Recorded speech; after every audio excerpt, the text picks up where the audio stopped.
Max Millen.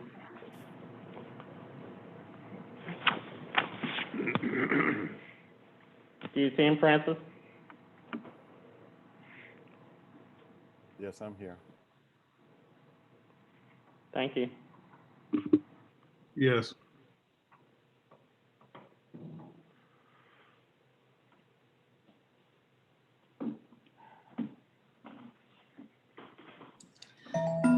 Okay, Mark, it's 10 o'clock. Are you ready? Yes.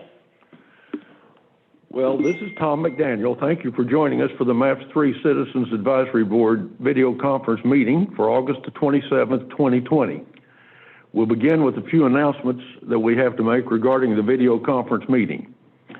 First, if the video conference is disconnected at any time during the meeting shall be stopped and reconvened once the audio-video connection is restored. If communications are unable to be restored within 15 minutes, items remaining for consideration will be continued at 11:30 a.m. on August 27, 2020 via video conference. Secondly, the agenda and documents are located on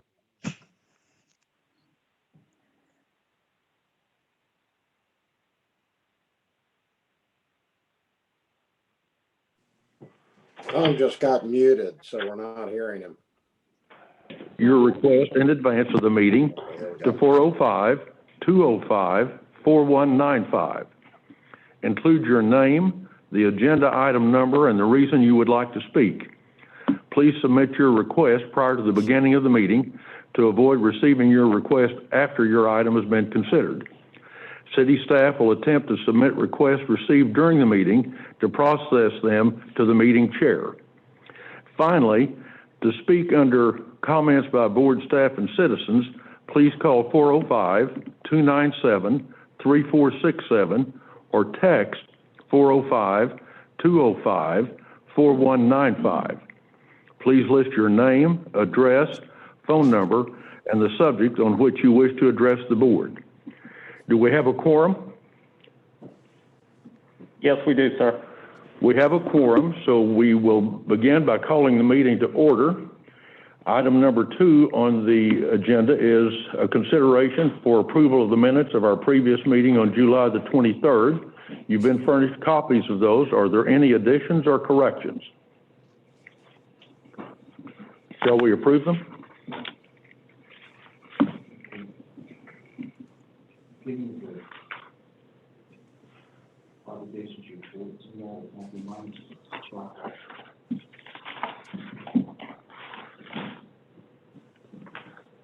Am I muted or something? So we haven't heard any of that. No, you're not muted. You've got it. It has been moved by Bob Nalen that we approve the minutes and seconded by Todd Stone. Further discussion? Cast your votes and the clerk will call the roll of those not on the electronic voting. Mr. Dover, how do you vote?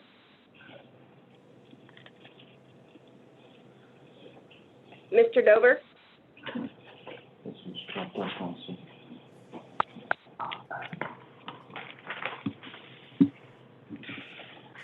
Mr. Dover, how do you vote?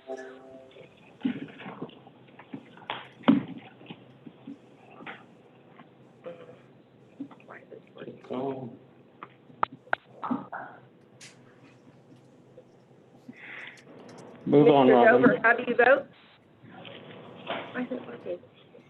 Robin, you'll have to mark him as absent.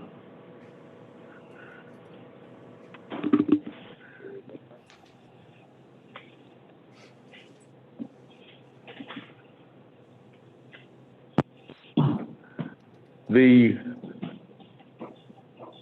motion passes.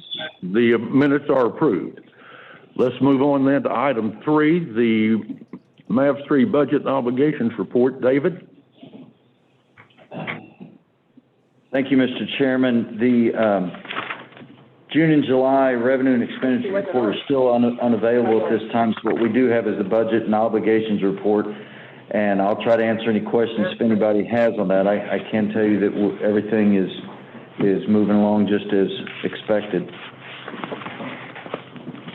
Are there questions about the budget and obligations report as of August the 21st?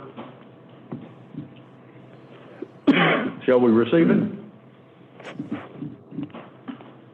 It's been moved by Kimberly Lowe that we receive it, seconded by Zane Boatwright. All that favor now vote, all that vote electronically now vote, and then call the roll.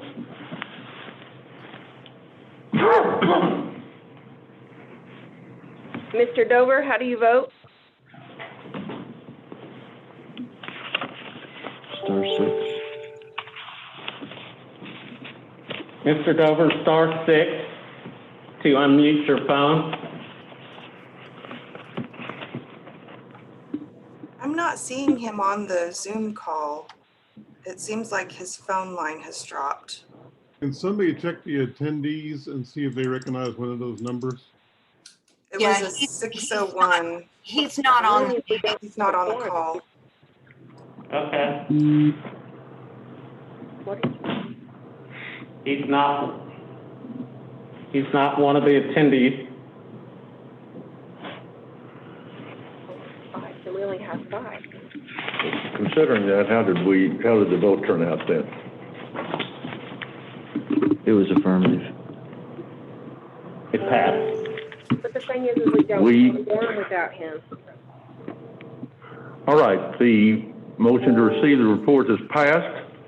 That brings us into item 4 on the agenda. A recommended change order. David?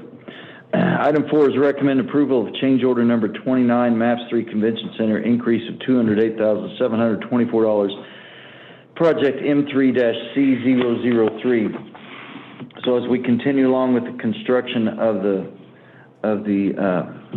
convention center, still have some items coming up here. There's a dedication plaque. The two biggest things on this change order are the additional power for the distributed antenna system, or the DAS. So at the time when we did the DAS, which if you remember was added on, we didn't know the power requirements of each of the vendors, the AT&T, the Sprint, the Verizon, those guys.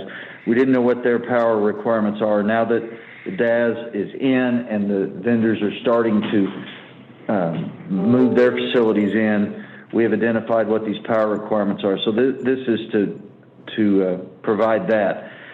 And then also something that we've talked about a little bit here, but certainly a lot at the subcommittee level, was the public safety network system. So this is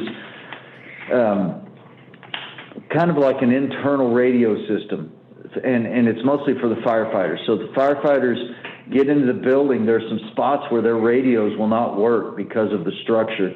And if they're in there in the dark, in the smoke, and in trouble, we certainly don't want them to not be in communication.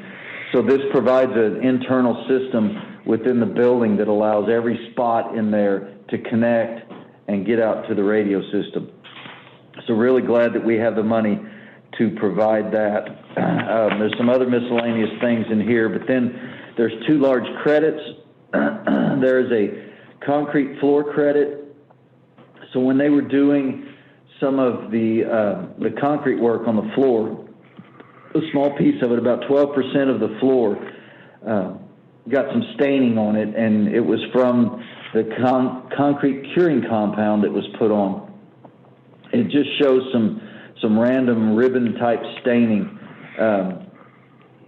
You really only notice it when you're standing over it. As you stand back, you don't see it as much. And the discussion at the subcommittee level and with the operator and the CVB is that floor gets dinged up as soon as they start having conventions. And whenever they have the conventions, usually they bring in carpet and cover those up. So we think it's a minor thing. The first solution was to pull it out and replace it, and we just didn't think that was a good idea because of the disruption, the dirt, the dust, the damage. Other than the discoloration, the floor is really, really good. It couldn't be much better. So what we decided to do was take a credit back from the contractor. So that's the $175,000. And then the perforated metal ceiling, kind of a similar issue. The ceiling that arrived was a different color than what was approved with the submittals. Not a whole lot different. It's still a silver. It's just a different shade of silver. It still looks fine, but again, instead of going through the whole process of several months of getting a ceiling like that ordered, we took a credit for it of $50,000. So this comes with the approval from the Convention Center Subcommittee. Ultimately, with the credits and all the costs, this change order is $208,000. Question for David? Shall we approve it? Been moved by Kimberly Lowe that we approve it, seconded by Todd Stone. Please cast your vote, and clerk can call the roll.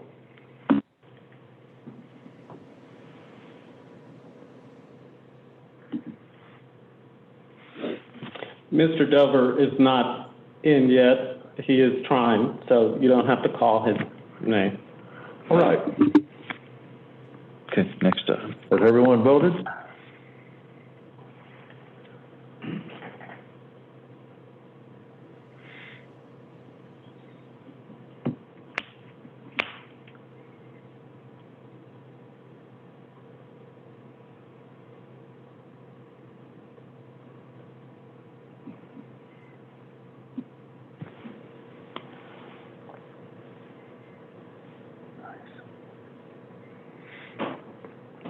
Ms. Robinson Woods, how do you vote? She's not, is she there? Uh-huh. She's in Prime Gov, and so is Nathaniel.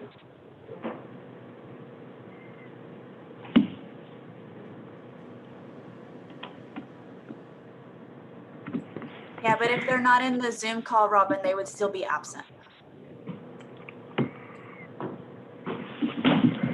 The motion passed. Let's move then to item 5, David. Item 5 is recommend approval of change order number 30, MAPS 3 Convention Center, increase of $113,493, project M3-C003. We broke this change order out from the other change orders because this, while it is a change order to the project and the contractor will be doing it, it is going to come from the ART money. So the ART budget will be paying for this and not the Convention Center or MAPS 3 money. Obviously, the ART money originally came from MAPS 3, but it's not within the current budget. So it's really kind of a bookkeeping issue. I'll try to answer any questions if you have any. Well, I'll just add that the subcommittee reviewed that as well and unanimously approved it. Shall we pass this? Motion's been moved by Todd Stone, seconded by Zane Boatwright. Cast your vote.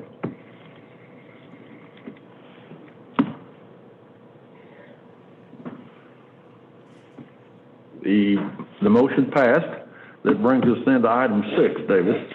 Item 6 is recommend approval of amendment number 1, South Robinson Avenue reconstruction, WC-0979, waterline replacement, PC 0728, South Robinson Avenue resurfacing, increase of $27,842, project M3-C010. So obviously this has to do with the Robinson reconstruction. Towards the I-40 bridge, there was a panel there that required saw cut or to be cut and removed for some work, and rather than end up with patchwork, it was requested and agreed to that we should take out an entire panel of concrete so that we didn't have just that cut running across there. It keeps us from having settlement issues, but obviously it doesn't look as good as a full panel replacement. So this also comes with the approval from the Convention Center Subcommittee and the Park Subcommittee. Questions for David? It's been moved that we approve it by Bob Neyland and seconded by Todd Stone. Is there further discussion? This is Mike Dover. I'm on landline, so I can vote. Very good.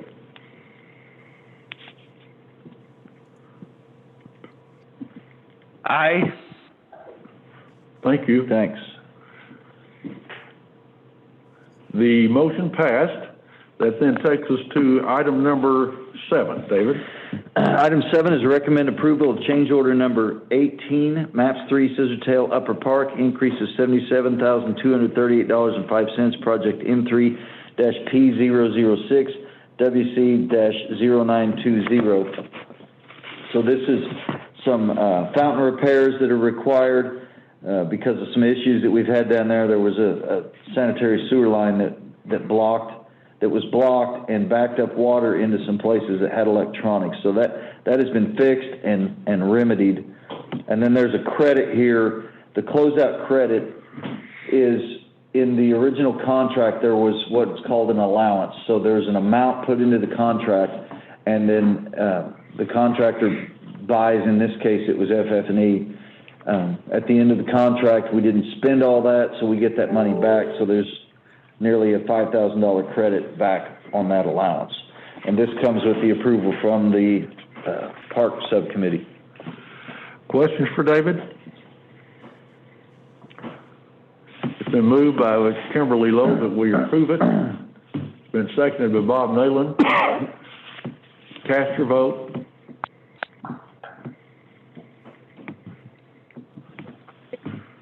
Mr. Dover, how do you vote? Aye. Thank you. The item is passed. That takes us to item 8. David? Item 8 is recommend approval of final plans and specifications to be advertised for bids, Maps 3 Lower Scissortail Park, project M3-P016. Very happy to be bringing this to you. I might point out that you were sent a revised agenda item memo, and the change was on the date for the bids to be received. There were some technical issues, so we've moved that so that the bids will be received on October 7th and not September 30th. So if you choose to move this, I ask that you move the revised memo. So today we have Gavin McMillan from Hargraves and Associates. Is going to go over what is in the plans and explain the project. And I'd like to turn it over to Gavin. Thank you, David. Good morning, everyone. It's a great pleasure to be here finally. So I'm just going to briefly run through what we ran through with the park subcommittee. And Carrie's going to move the slides through at a quick pace. So a long time ago, you remember 2012, we started the master plan process. Next slide. And throughout that process, it was envisioned the core to shore from Myriad Botanic Gardens from downtown through the upper park to the lower park, and eventually connecting onto the river park at the river. So we're on the verge of making this vision come true. Next slide. As David said, we finished final plans and specifications. The drawing is a 350 drawings and about 1,000 pages of paper, and they're all ready to go. Next page.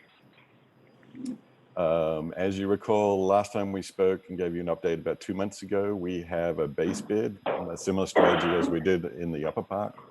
And in the lower park, the base bid includes a soccer field, sports courts, a sports pavilion, trees and grasses, the promenade from the Skydance Bridge, all the way down to 14th Street at what we're calling Knuckle Plaza, a hill, the Project 180 streetscape around the perimeter of the entire site.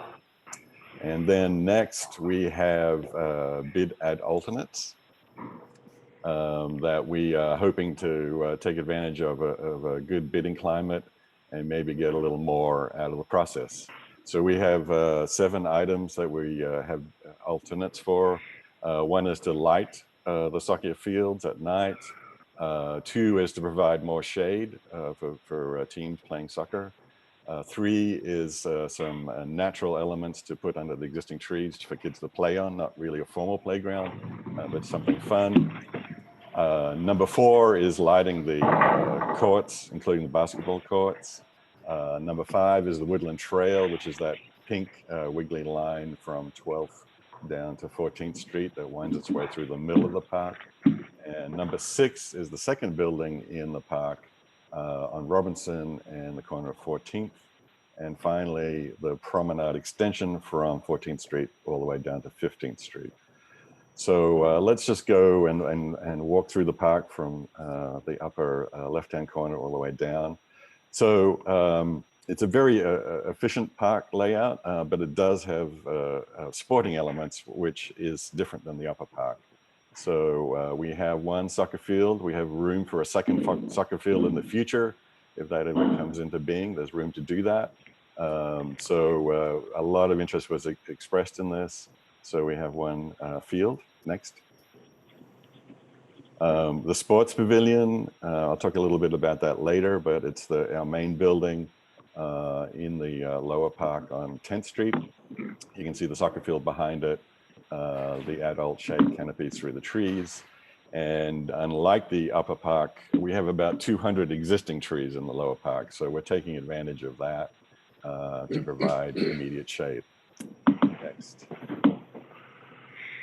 The nature play area is in the existing trees, so it's just natural materials, logs, tunnels, hedges, sand, and boulders just underneath the existing trees for kids to play on in the kind of informal way. Here you can see the promenade coming across Skydance Bridge, the main promenade going to the south, and then this pathway that peels off and winds its way down to the sports pavilion and the fields.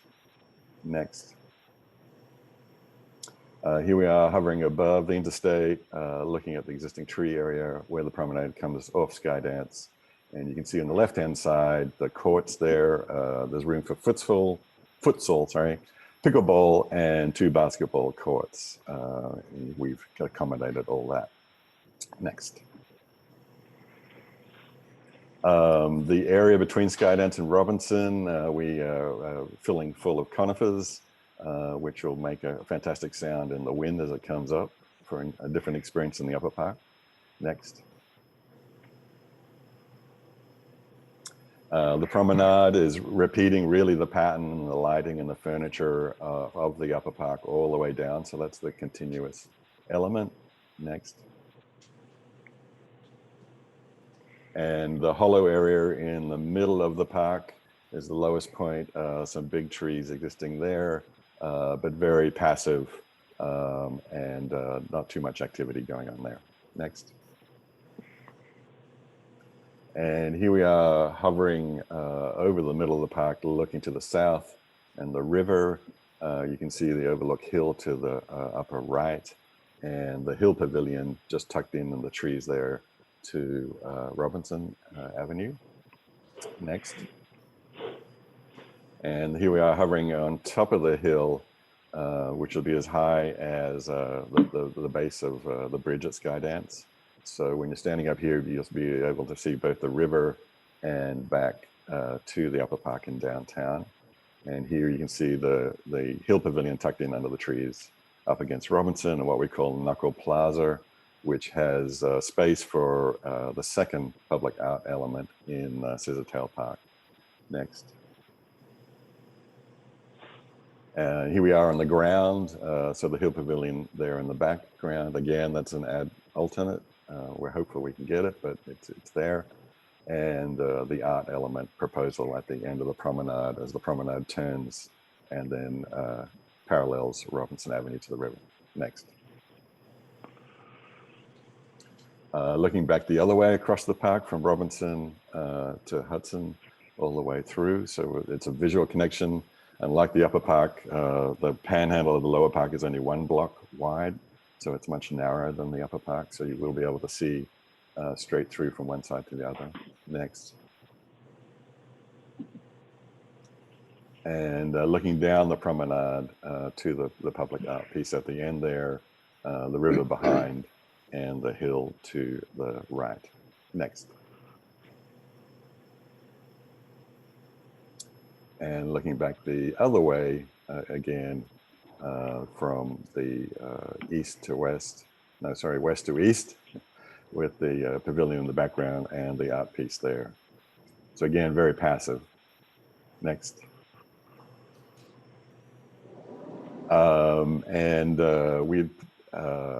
We're aware that Parks Department is looking at upgrades to Wiley Post Park, and a long time ago in the master plan, subcommittee asked us to look at how potentially the riverfront park could be improved, and we've updated that old drawing just to see how it would connect in the future if that project goes ahead in terms of upgrading the riverfront park, and if the potential bridge connection across the river to Wiley Post Park happens. So yes, it all can fit together in the future if need be. Next. Repeating much of the materials from the upper park, but probably a simpler amount of the materials. So the same paving units in the promenade and around the buildings. Half the furniture, again, we're repeating the signage, obviously, the lights, obviously, so there's continuity and easy of operation and maintenance. The foundation was great in providing information on plant material, so we've upgraded the palette to that. Next.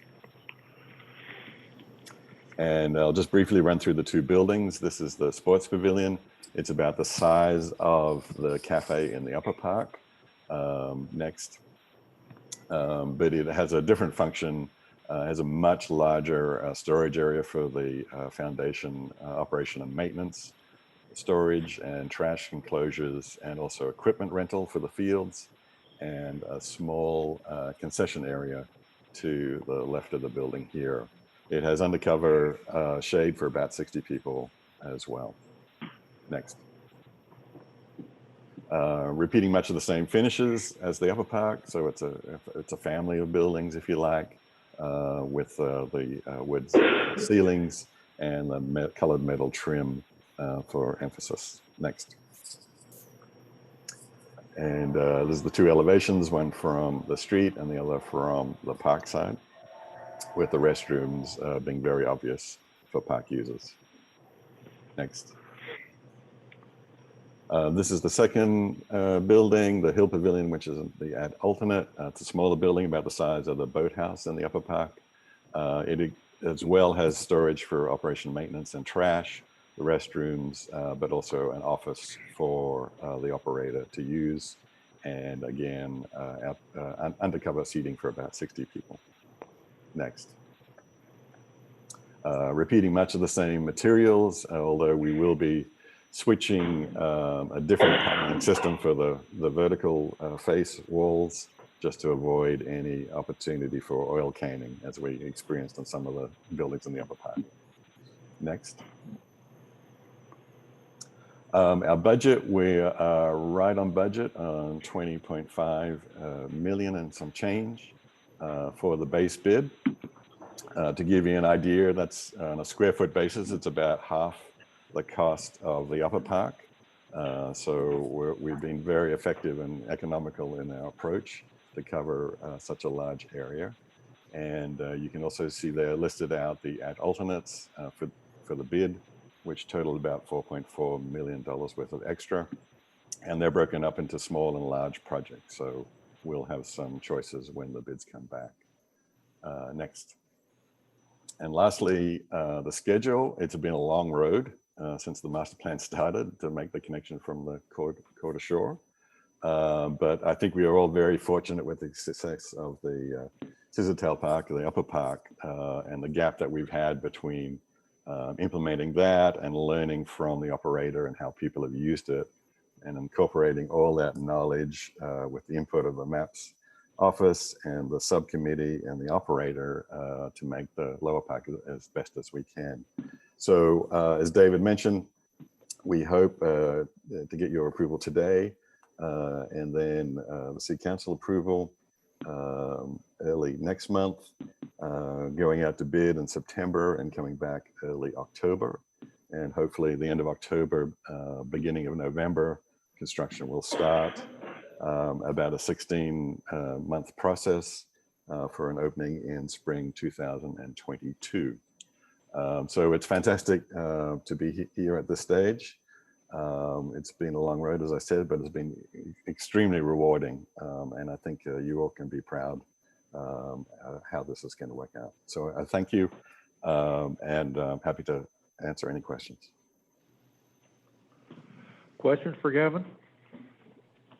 Just wanted to thank Gavin for his presentation. I was unable to attend the Parks Subcommittee meeting yesterday, but I too am thrilled to see this project at this point, and can't wait to keep moving forward. Oh, you have a question? Yeah, I've got a couple of questions for Gavin. If we're able to do the Hill Pavilion, was there any provision for food service at that location, like the sports pavilion? No, there isn't. We talked a lot about this with the operator. They see more the use of food trucks in this location. So as the building's right against Robinson Avenue, there is opportunity for food trucks to pull up there and for outdoor dining to happen, not only undercover in that building, but also spill out tables and chairs and umbrellas in that plaza. Okay. And the area of the Hollow, is it significantly, obviously it's lower than the Hill, but is it lower than other areas? And are there potential drainage issues? I assume have been taken into account. Yes, you are correct. That is the lowest point of, not in the park, but of the entire area. So yes, that is the focus for drainage. And the reason why the Hill Pavilion is where it is on Robinson Avenue is to not be impacted by potential flooding that would happen in the park, which is caused not only in the park area, but also from the river as well, backing up through the stormwater system. One final question, the 7 potential add-ons, were those in order of priority, or were they just listed sort of randomly and we'll be able to pick and choose depending on how the bid comes in compared to the budget? You're correct. They're in no particular order, and we've made sure we have a good mix of small and large projects in there to mix and match when the prices do come back. Everyone has their favorites. Sure. Thank you. Gavin, you used the term, I think, oil canning. Could you elaborate? Yes, the metal cladding, the standing seam metal cladding that we used in the upper park, both on the roof and the vertical sides, it moves in the heat. And sometimes when it moves, it buckles. It's not a defect in the material, it's just the nature of that particular material. And no matter how the best you can do in trying to control it, it does its own thing. So we wanted to avoid that this time in the lower park. So the standing seam is only on the top of the roof, and we have a different metal panel on the side, so we can avoid that situation altogether. So that's a problem we're having in some of the structures in the upper park? It happened it actually wears out over time as well. So we're still watching it on the upper park. But it's something that it's just the nature of that material. It actually happens on the old. I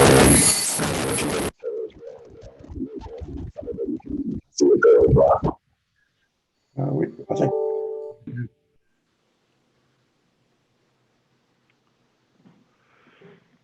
Other comments or questions? Well, this is a big day and a big step for us. Shall we approve it? Been moved that we approve it by Kimberly Lowe, seconded by Todd Stone. Cast your vote and call the roll. Mr. Dover, how do you vote? Aye. Thank you.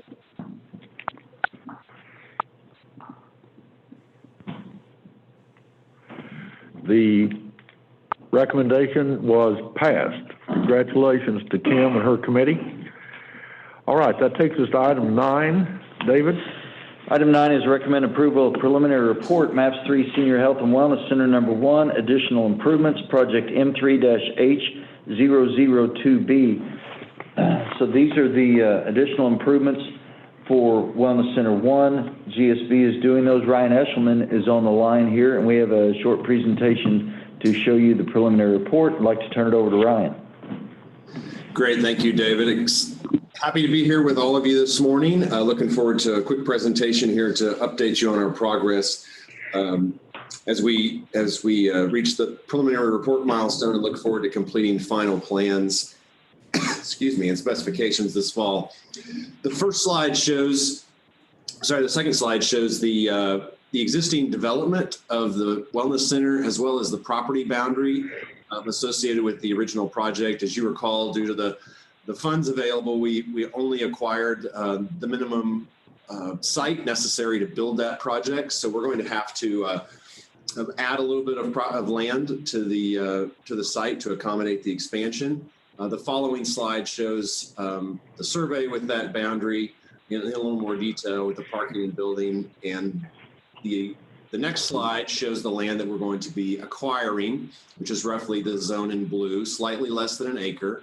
You can see in the lower portion of the slide, we'll be expanding the parking capacity by approximately 100 vehicles. If you're a member there, you know on certain days, you've got to park and walk from the church parking lot because of all the occupants taking up the existing lot. So this will add a great deal of parking capacity. Of course, as before, we'll be providing excess handicap parking spaces close to the building beyond what the code requires. We'll also be implementing the largely curbless parking lot design that was implemented there. You can see in gray the roughly L-shaped addition to the building that we'll be adding. This will require us to relocate the fire lane that wraps around the west side of the building, so that will be reconfigured. Thankfully, the existing detention area for this building and for the church property were designed sufficient to accommodate this additional impervious area, so we're not having to build or expand in any meaningful way the existing detention structures on the two properties. The following slide shows just general diagram of the addition and its configuration. You can see the existing building on the right, and on the left, as I mentioned, the L-shaped addition. The larger portion of that is a pre-engineered metal building structure, similar to the way the gym was built on the original building. And then the lower roofed element is conventionally framed. These are on the west side of the building. You can see it on the next slide as well.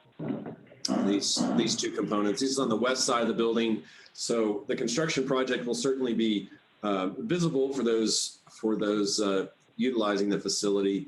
But from Rockwell, it will be well back from the road and may not be terribly apparent that there's a construction project going on from the street.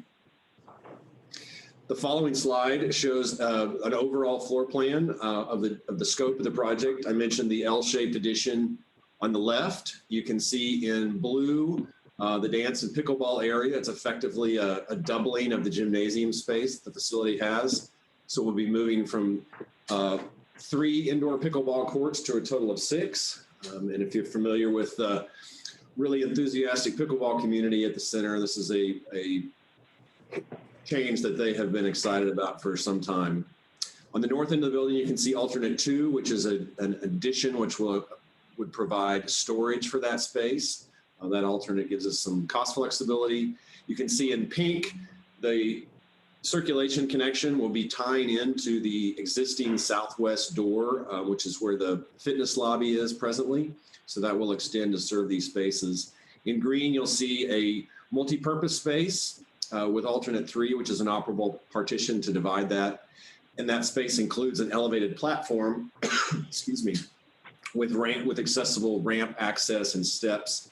So they can use it for performances and speeches and other activities in which a platform stage would be helpful. You can also see in scale that green area relative to the large multi-purpose room in the existing building on the far right. So we are adding a room that is slightly larger than the largest function space in the existing building. So lots of opportunities to add new programming and new activities on a scale here. There's some storage and support space associated with that. And you can also see, yeah, that's fine to advance to the next slide. You can also see in orange there some additional dry locker room space that's going to be added here. these are dry in the sense that they don't have showers, but they've got toilets and lavatories, dry vanities, and lots of locker and bench space to expand the changing room capacity.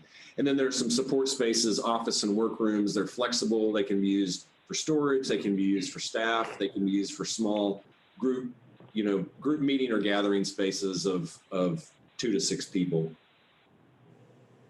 The following slide shows the scope of the renovation of the existing locker rooms. As everyone knows, the pool is incredibly popular, and the pool fitness classes in particular are very popular. And so we're going to be expanding the women's locker room by taking an existing meeting room, which is on the far right side of that image. That meeting room extends all the way top to bottom up to where you see that shower on the pool deck. That meeting room is going to be cut roughly in half, and we'll be taking the rear half of that and adding to the women's locker room to provide additional bench space, locker space, vanity space. We'll be going from 2 private changing areas to 5, and we'll also be adding 2 additional showers to expand our shower capacity from 3 to 5 in the women's restroom. On the men's side, we will not be enlarging the space, but we will be doing some improvements to the shower areas in there as well, just because of the overwhelming use of those showers driven by the pool demand that the facility has seen.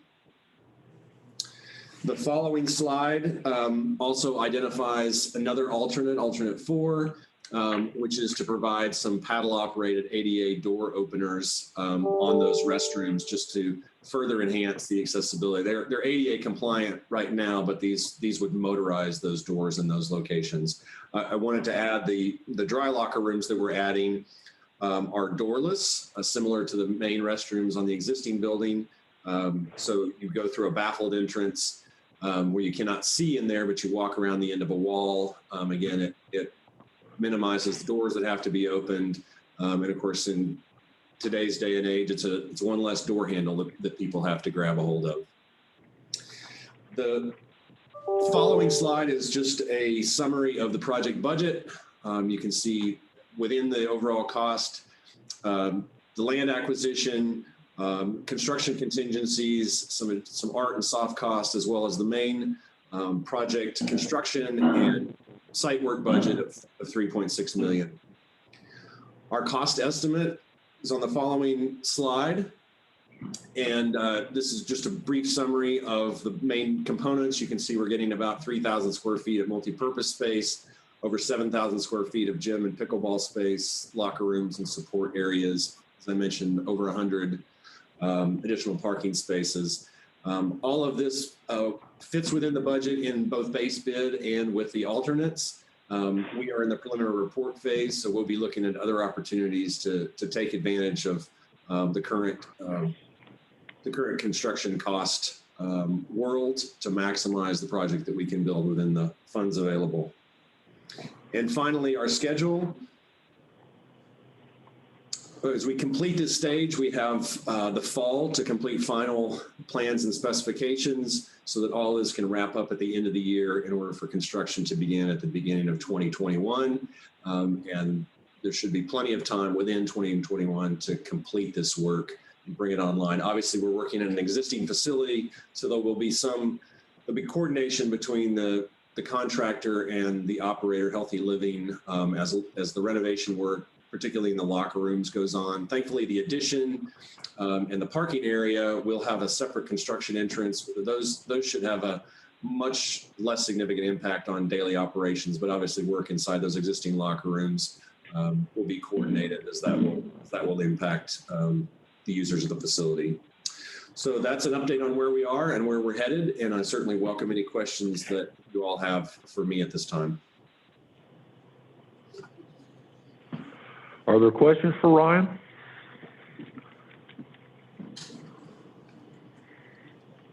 I did have Dave, a any additional question. comments? I'm sorry. I did have a question. This is Kim Lowe. Yes. Are there any type of environmental issues or extra stations that are being considered for this project because of possible ongoing effects of COVID? There are no specific elements that have been included in the design at this time, but we do have the opportunity.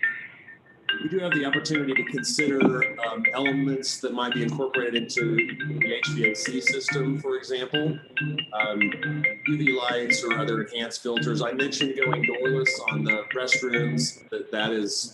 That's certainly a benefit. So we'll be having conversations with Healthy Living as we proceed, and of course visiting with our engineers about any specific improvements that would be particularly valuable as we advance the project. Thank you for that consideration.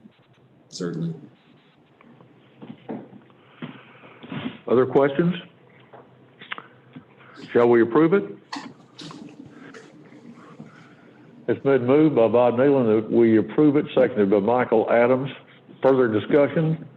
Cast your vote. Clerk will call the roll. Mr. Dover, how do you vote? Aye. Thank you.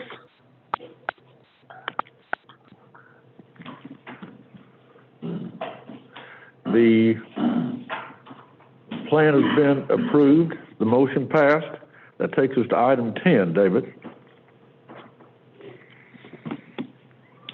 Item 10 is recommend ratifying and approving addendum number 1, MAPS 3 Whitewater Facility second floor build out, awarding contract to L5 Construction LLC, base bid and accepting unit prices 2 and 3, $2,598,000, and approving contract and bonds project M3-R008.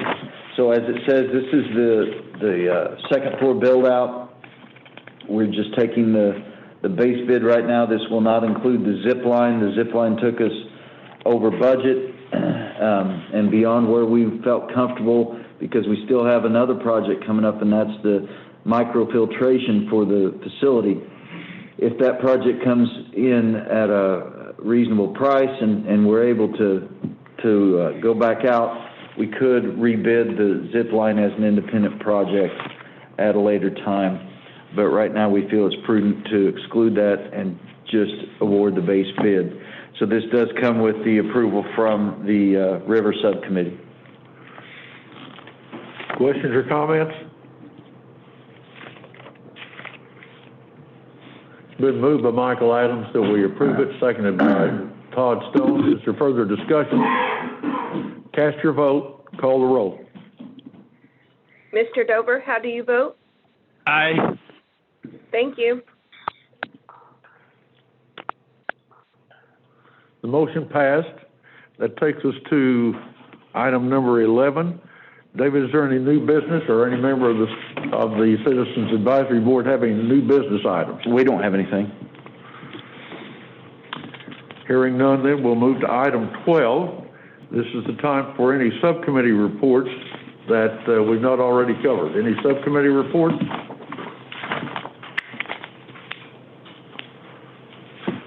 All right. Hearing none, let's move to item 13. That's David's status report, an update. David?